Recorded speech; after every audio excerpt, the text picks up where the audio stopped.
What's going on, YouTube? Boat here to help guide you through the sea of misinformation. In this video, we're going to be talking about emotional support animals and how your pet can actually help you potentially save money. Some of you may be asking, what is an emotional support animal? Well, an emotional support animal, and I quote, is an emotional support animal, ESA, is defined as a dog or other animal which provides companionship, emotional support, and a sense of well-being and safety to their owner, aiding in the treatment of one or more mental health conditions such as anxiety or depression, end quote. So let me be clear, an emotional support animal is not a service animal. A service animal has to be trained and has spent numerous years in training to help with a certain task. The only thing that an emotional support animal would need is a letter, an ESA letter to be exact, from a healthcare professional stating that you need this animal to help relieve some kind of mental illness. First, let me go ahead and say how an emotional support animal has helped me and what they can do for you potentially. So when I was searching for an apartment roughly 2 years ago, we had a little pit bull, little Sophie. I'll put the picture up above. And the apartment complex that we wanted to move into had breed restrictions. So the fact that she was a pit bull meant that we couldn't even live there. She's the sweetest little girl, doesn't hurt a fly, but getting this emotional support letter from a healthcare professional for the illnesses that I have will basically just waive all the fees. There was a $400 one-time payment that I didn't have to pay, and there's a $20 reoccurring payment that I no longer have to pay. And the breed restrictions are also waived. So getting this one ESA letter from a healthcare professional just waived all these fees. I got to save some money, my pet got to stay with me, I got to stay at the apartment complex of my choosing, and it just made everything so much easier.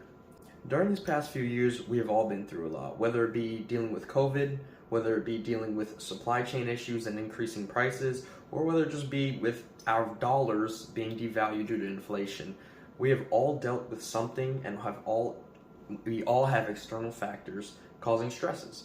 So an emotional support animal is meant to basically just relieve some of those stresses, help you save some money, and live where you want with your pet, and the landlord can't really say anything because this dog is needed to help you live through life.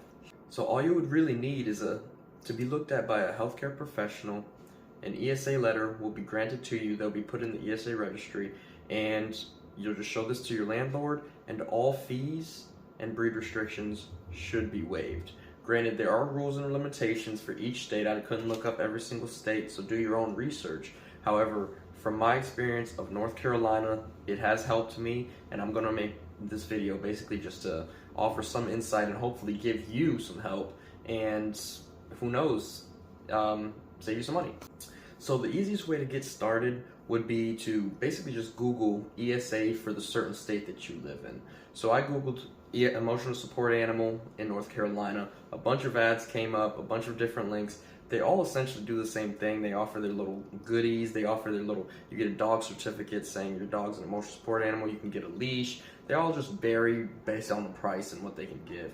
Do your own research. I'm not sponsored by anyone, so I'm not going to give an affiliate link or anything like that. No. The easiest way to do this would basically type into Google emotional support animal and then the state in which you reside.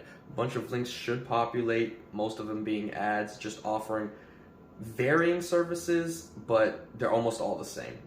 Some will offer you maybe leashes, some will offer you a certificate, some will offer you national registration. They should all offer that, but it's just varying. Do your own research. Don't click on the first one and go with the first one.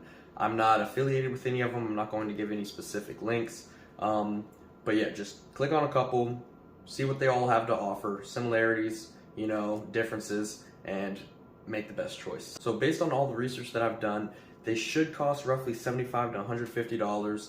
Yeah, I mean, it's going to be some upfront costs. However, if you're looking at an apartment complex where they have a breed restriction, now you can live at that apartment complex. If you have a one-time fee or a monthly fee, weigh your pros and cons. Is the $75 or $150 going to be outweighed in the long run by staying in that apartment for a year, or not? Do the math, see if it benefits you. If it does, go for it. If it doesn't, then you just have another thing in your toolbox. You could potentially tell your friends about it and go from there. But yes, YouTube, till next time, I hope you all have a wonderful day. This is another short video. I really got to get into the habit of making longer videos for YouTube. But then again, if they're short, concise, sweet, I don't want to waste time, beating around the bush. But yeah, if you like this video, leave a like. If not, I'm sorry. Offer some insight into what I can do to make these videos better and give you some more information that'll potentially even be more beneficial. But till next time, I hope y'all have a great day. Start this New Year's off right. I'll catch you later, baby.